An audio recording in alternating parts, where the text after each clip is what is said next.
suis responsable de tous les bénévoles, donc c'est moi qui les dispatche en fonction des missions à occuper. Donc, par exemple, il y a des responsables pour la scène, des bénévoles pour la scène, des bénévoles pour le bar, des bénévoles pour la restauration publique, restauration artiste, tout ce qui est vente de jetons, billetterie.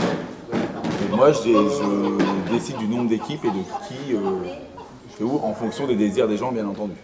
Eh ben moi je m'occupe de la création au départ du visuel de l'affiche en elle-même. Après la mise en page de tous les programmes avec tous nos partenaires commerçants qui figurent dedans. L'élaboration des t-shirts, de différentes pancartes, et toujours en relation avec l'association, c'est-à-dire que c'est pas que moi qui décide, il faut que ça pèse à tout le monde. C'est d'abord parce que c'est une bande de copains qui est proche. D'autre part, on est super content que le Murmure du son anime notre ville. Ça fait ça met un petit peu d'ambiance dans la ville, ça permet dans la ville. Et puis pour écouter des nouvelles musiques. Multitâche. En début de semaine, on a fait du ménage, préparer les loges pour les artistes. Et puis là, on prépare le repas pour ce soir pour les bénévoles. Il y a des années, j'étais à la sécurité. La sécurité arrive vraiment au début du festival. Sinon, en général, je m'occupe les jours avant le festival d'installer les barrières, de charger les fûts dans les fûts de bière dans les cabanons et puis les autres boissons. Et sur le festival en tant que festival, quand il commence, moi je suis au bar. On s'occupe de l'organisation. Donc on est quelques-uns au bureau, donc tout travaille toute l'année. Donc tous les jeudis soirs on fait une réunion. En fait on prépare le Murmure du son un an à l'avance. C'est-à-dire là on va commencer à préparer le Murmure du son de l'année prochaine à partir du mois de septembre. Un an pour préparer un Murmure du son ? Oui, un an. Tous les jeudis soirs.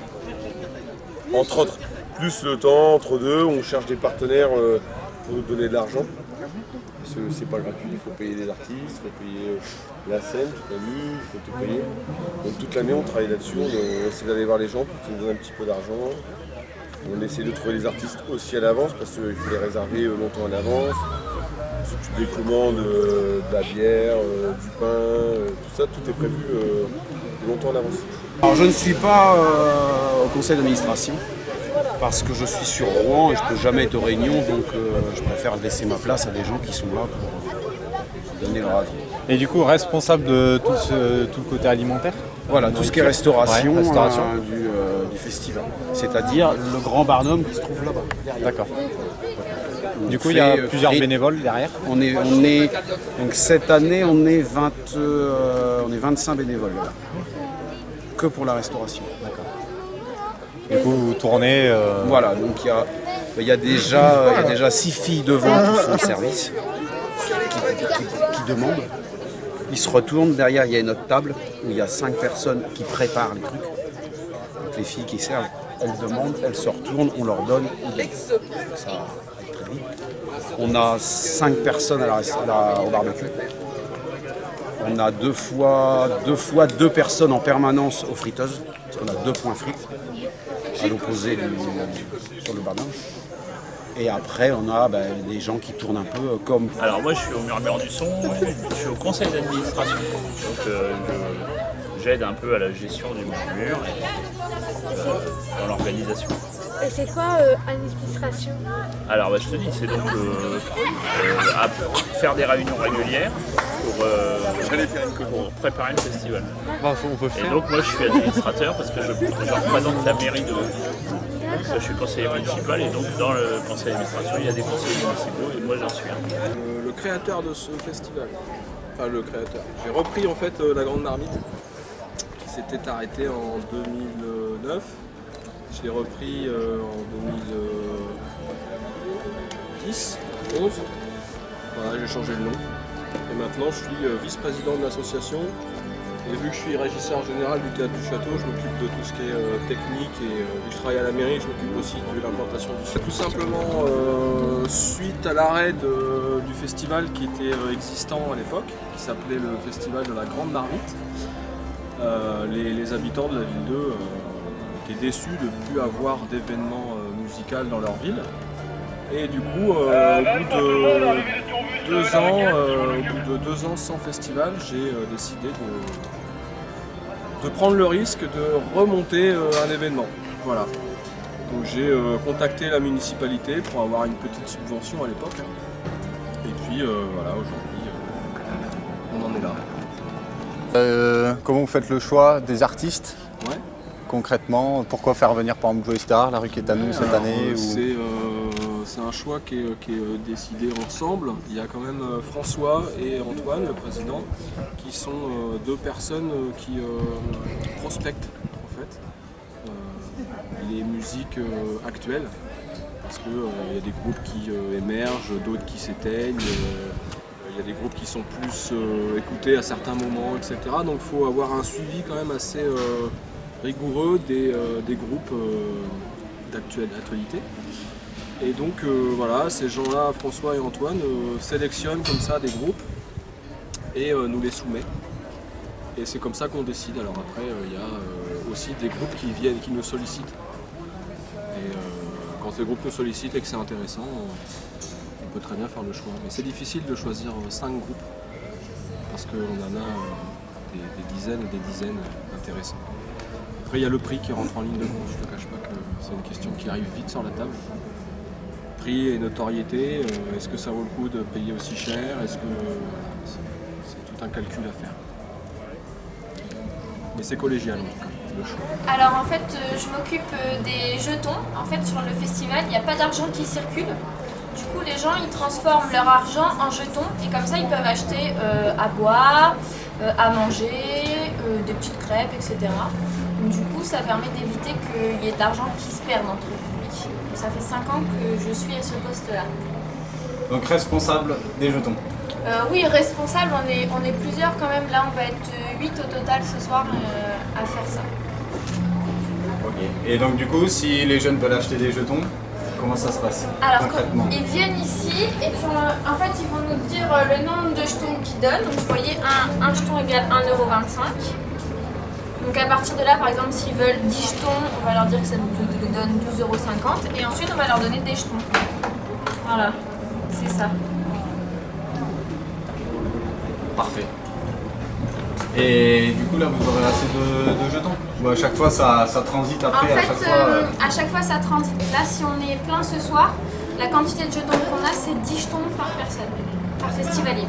Donc en fait ça tourne à chaque fois. Et pour préparer en fait à l'avance un petit peu, on met les jetons dans des petits gobelets. Donc comme ça là par exemple ça représente 10 €, il y a 8 jetons dedans. D'accord? Donc après on a des moyens gobelets qui représentent 20 € et des grands gobelets qui représentent 40 €. Parce qu'il y a des familles qui vont venir par exemple et qui vont acheter pour toute leur famille, donc ils prennent des grosses quantités. Plutôt que de compter 1, 2, 3, 4, 5 à chaque fois, et ben on gagne du temps. Parce qu'en fait, là déjà ce soir, il y a déjà beaucoup de préventes. Donc du coup, ça risque d'être rock'n'roll. Pourquoi est-ce qu'on est là? C'est parce que le Théâtre des Charmes, avant le Murmure du Son, il y avait un festival qui était la Grande Marmite. Le Théâtre des Charmes a créé la Grande Marmite. Donc le Théâtre des Charmes, il est à l'origine de la Grande Marmite, il est à l'origine du Murmure du Son. D'où notre présence ici. Alors maintenant, notre présence ici, elle a pour but de promouvoir l'association, qui est une association qui mélange la pratique professionnelle et la pratique amateur en théâtre. Donc il y a des ateliers, il y a des spectacles qui sont proposés toute l'année, des spectacles de théâtre et des spectacles de musique. Et puis pourquoi est-ce qu'on est là aussi? C'est parce que cette année, le Théâtre des Charmes a 30 ans. Et donc, qui dit 30 ans dit besoin de financement, et pour financer notre activité en plus des aides que l'on peut avoir en termes de subventions, et on lance un petit merchandising qui est la vente de badges, d'accord, et la vente de polo Théâtre des Charmes. Et cet argent-là, elle nous permet de financer nos activités tout au long de l'année. D'où notre présence ici. On profite du monde qui vient pour donner un éclairage particulier à notre association. Pour la palpation, la fouille, les sacs. On a une équipe là pour éviter que les gens aillent dans la réserve. Il y a un mon collègue là-bas pour éviter les problèmes avec les barres. On a du monde au crash barrière. Le crash barrière, c'est le devant de scène. C'est pour éviter que les gens ils sautent par-dessus. Voilà, après on est là pour sécuriser et éviter les problèmes. Sécuriser le site. Faire en sorte que tout se passe bien. Vous faites ça depuis combien Est-ce que vous fouillez les sacs, par exemple? Oui. Ouais. À l'entrée, on fouille les sacs. On fait des palpations, sécurité. Voilà. Et de quel, c'est quoi, quel truc est interdit dans là? Alors tout ce qui est couteau, cutter, ciseaux, l'alcool, les canettes en ferraille, c'est interdit parce que ça se jette. Les bouteilles d'eau, on retire les bouchons pour éviter de les lancer avec les bouteilles parce que ça fait mal. Ça fait le projectile. Parce que si tu lances une bouteille d'eau avec le bouchon, tu vas avoir mal. Si je te lance une bouteille sans le bouchon, avant que la bouteille elle te touche, elle sera vide. C'est le but. Voilà. Après, il y a des personnes qui sont en volante, on appelle ça volante. Et ils voient tout ce qui se passe et si jamais il y a quelque chose, ils interviennent quand même. Et le but, c'est vraiment que ça soit une fête et que tout le monde profite et tout le monde passe un bon moment. Combien de temps vous faut-il pour mettre en place la mise en scène? Donc entre chaque concert, il y a à peu près une demi-heure de battement entre chaque concert qui nous permet de mettre la mise en scène entre chaque artiste. Et à quoi sert cette zone? En fait, la zone côté droite, nous, en fait, c'est côté jardin, on appelle ça. C'est la backline. On peut voir tous les instruments, il y a tous les instruments qui sont prêts. En fait, c'est pour glisser derrière, tous les instruments à chaque mise en scène, à chaque spectacle. Vous pouvez voir, par exemple, pour le groupe de Joey, là, derrière, le Joey Star, vous voyez la batterie de Joey Star derrière. Là, il y a le DJ de Joey Star qui est là-haut. Et après, derrière, on prépare aussi pour les autres groupes, selon les ordres qu'on a sur l'affiche. Et ça fait combien de temps que du coup tu es bénévole? C'est la première année. C'est la première année. Et qu'est-ce qui t'a motivé? Qu'est-ce qui t'a donné envie de venir Aussi le spectacle, c'est vraiment c'est tout. C'est une bonne ambiance entre potes, entre jeunes. Puis on voit les artistes, on voit le côté qu'on ne voit pas, on est le côté public. Le côté public, on voit le spectacle, mais ici on voit l'arrière du spectacle. On voit à la fois aussi le spectacle parce qu'on est sur le côté. C'est sympa, on travaille pendant ce temps-là aussi parce qu'on a mis en place des suivants, mais c'est une bonne ambiance. Hier on a monté la scène, ce soir on la démonte.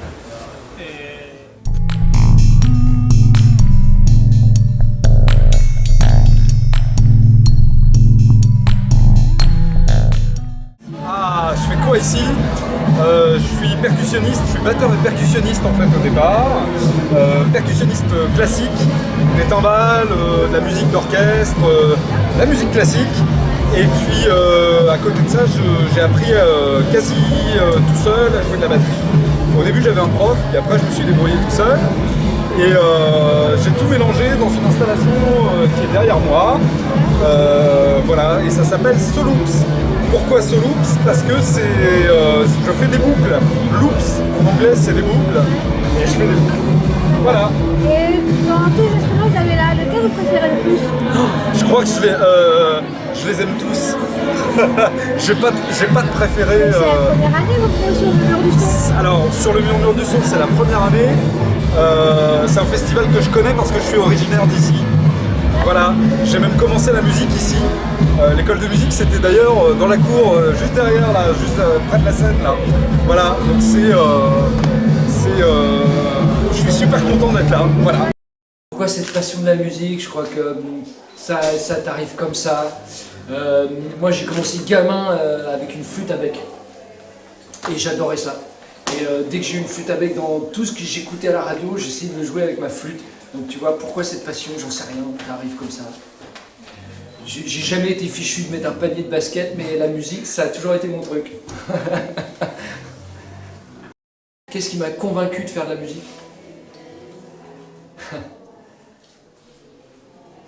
La volonté de ne pas faire le métier que mon papa faisait, parce qu'il se levait très tôt le matin pour faire un métier très dur.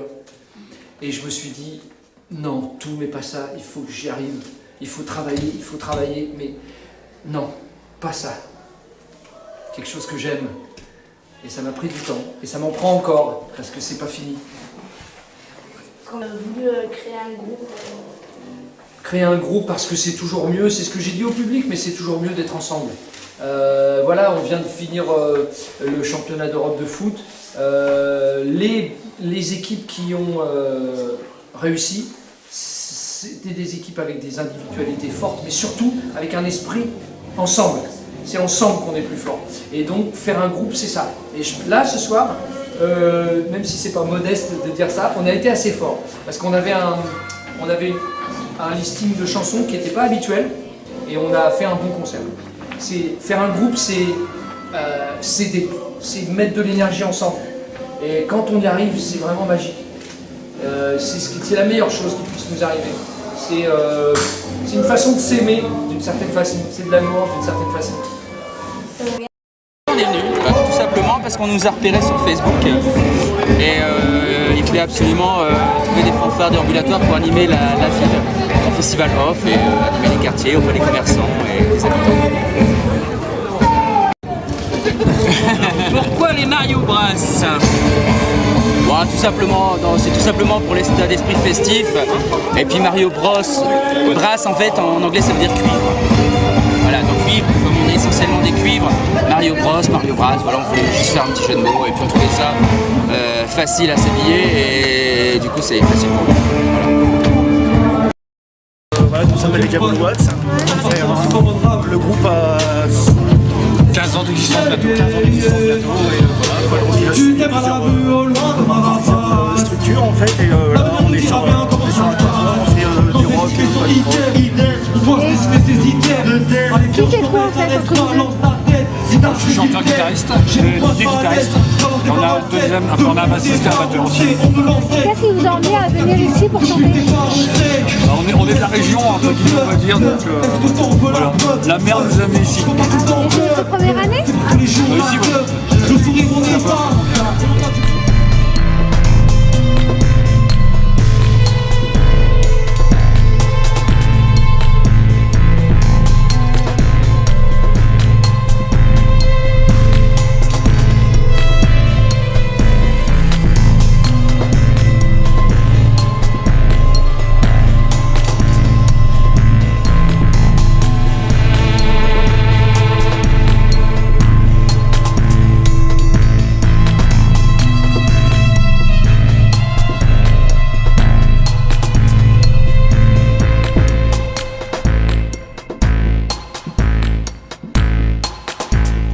Comme une famille en fait. C'est comme une grande famille.